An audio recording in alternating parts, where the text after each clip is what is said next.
God's covenant in the Promised Land was not made with those who pilot F-16 fighter jets that drop 1,000-pound iron fragmentation bombs over the concrete hovels of Gaza. It was not made with those operating Apache or Cobra attack helicopters that unleash lethal fire over crowded refugee camps. It was not made with drone operators that clinically kill children from remote locations outside mosques. It was not made with M60 tank units and artillery crews that murder families huddled in terror in their homes. It was not made with those on gunboats that slaughter boys playing on a beach. It was not made with those that fire Sidewinder missiles and drop 250-pound smart bombs on apartment blocks. It was not made with snipers from the Golani Brigade that gun down unarmed men and women for sport. It was not made with occupiers that reduce an entire people to a starvation diet, indeed count the calories to keep them barely alive, or to those who use words like mowing the lawn to justify the indiscriminate slaughter of innocents.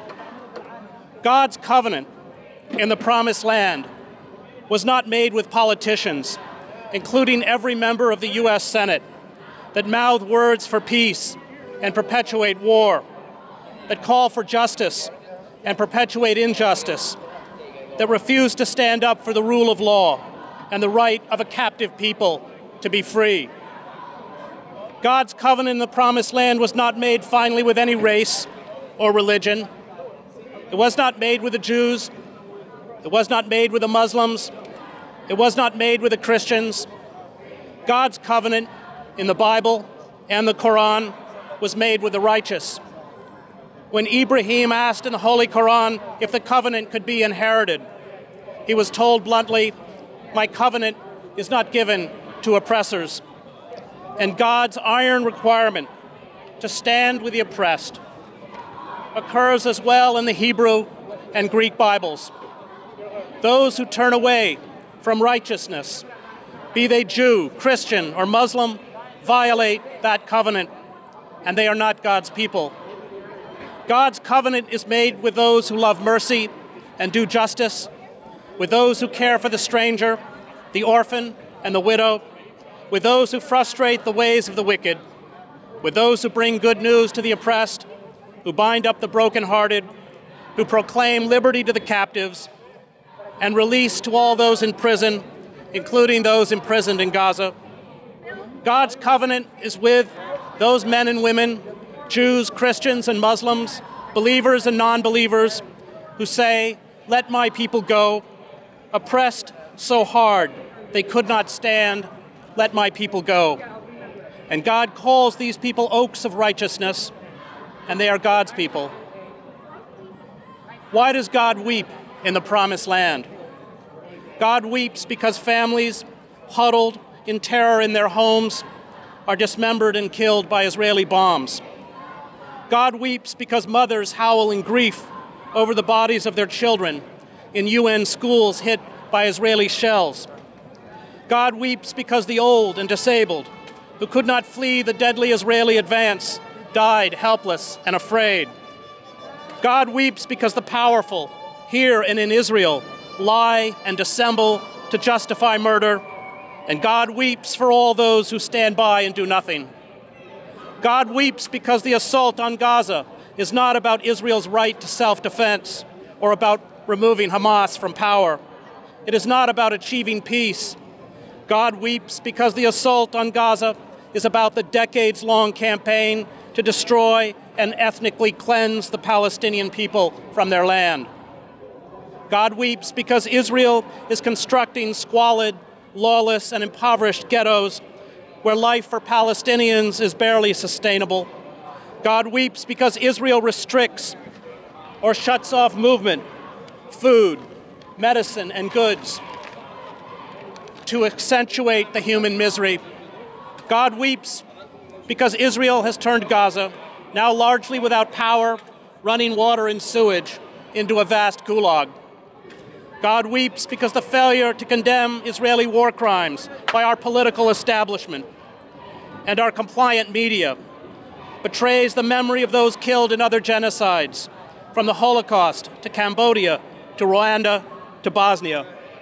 God weeps because we have failed to learn the fundamental lesson of the Holocaust, which is not that Jews are unique or eternal victims, but that when you have the capacity to stop genocide and you do not, you are culpable. And we, who provide 95% of Israel's weapons, are very culpable. All tyrants fall under the weight of their own depravity. Justice does come. The captives are set free. There will be a day when the instruments of war will no longer leave our shores to be delivered into the hands of killers. Not one bullet. And those who have broken God's covenant will feel the blast of justice, the fury of the righteous, who will rise on behalf of the oppressed. Peace in the promised land is in our hands. It will not come from politicians here or in Jerusalem. It will not come from courts of law. It will not come from international bodies. Peace in the promised land will come when those who love mercy and do justice build a sustained mass movement, as we did against the apartheid regime in South Africa, week after week, month after month, year after year, until the captives are set free. Peace in the promised land will come when we force, through boycotts, divestments, and sanctions, the powerful to end the blockade of Gaza and deny the instruments of death to Israel. But it is up to us. We are all that stands between the Palestinians and obliteration. The road to justice will be long and hard. It will require sacrifice, including personal sacrifice. Those who worship power cling furiously to it, and they will use that power against us. Our names will be reviled, our voices will be marginalized, our motives will be impugned, our character will be assaulted, our bodies will be taxed, we will be jailed, and we will know frustration and despair. The road to justice will be long and hard, but there is no turning back, for we are no longer driven by a vision of suffering, but possessed by it. We hear the cries from Gaza. We carry these cries within us.